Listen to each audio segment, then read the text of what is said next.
I am a pharmacist, and I'm the pharmacy director for Wenatchee Valley Medical Center.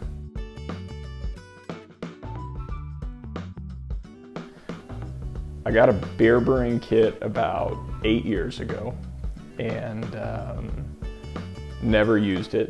Was too scared to use it, thought that it was too hard, and then I met this guy, Will, and he's been brewing beer for 5 or more years. And I just asked to come watch it one day, watch him brew a batch of beer, and then I was hooked.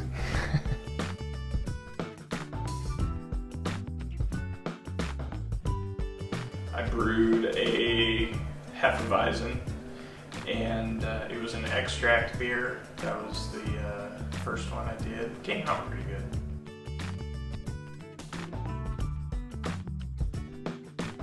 So my favorite so far is any IPA.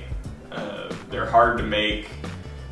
If you get a lot, you need to get a lot of aroma and flavor, but they're definitely my favorite. I've tried a few others and I've definitely learned what I don't like.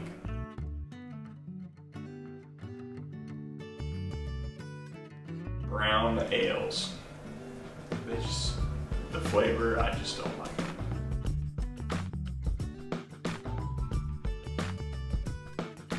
I brewed one, and I watered the garden with most of it.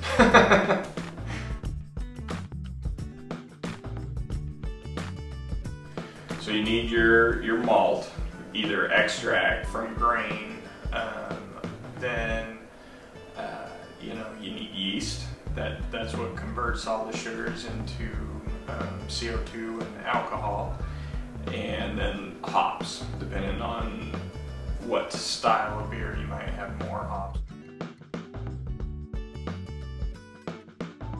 Hops are, it's a plant. It grows like a vine, and they have these little buds that have all the, I think they're called lupulin glands, that have all the flavor, and there's hundreds of different hop varieties, and it's really what you like. The Northwest is known for Cascade hops, are the most common, or what we're most well known for, and they're real citrusy type of hop, and that's pretty common in the Northwest.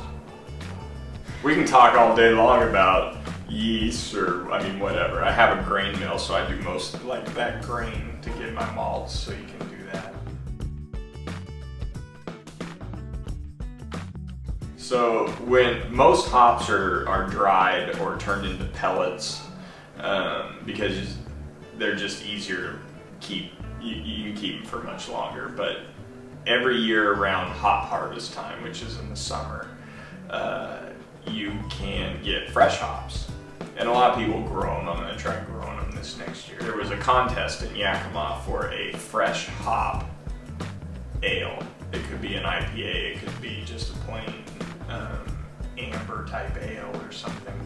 And so my friend and I decided we were going to enter this contest. So I made the beer, didn't have a clue what it was supposed to taste like, had never used fresh hops like that before. Then I needed a name, so I asked everybody for help, and so Weekend Prescription was the name. And it will sit this way for one more week before it's ready to be bottled. About 3 days before I bottle it, I'll add a bunch of hops, like this one here. That's called dry hopping, and that gives the aroma that you're looking for. The oils leak out of the hops. This one's going to get bottled tonight. It was 1 week in a primary fermenter like this one, and then this is a secondary fermentation. It's been this way for 2 weeks. And this is a replication of Stone Ruination IPA. It's an imperial IPA, which means it has a lot of alcohol, higher alcohol content, and a lot of bitterness to it. So that's probably my favorite beer these days. So I'm trying to replicate it. So out of a 5-gallon batch of beer, you can get roughly 54 12-ounce bottles, or about 28 22-ounce bottles cap. So bottle cap's pretty easy to do. Of course, everything would be sanitized. These ones aren't, but you can take any twist tops or these non-twist top bottles work. Put your cap on it.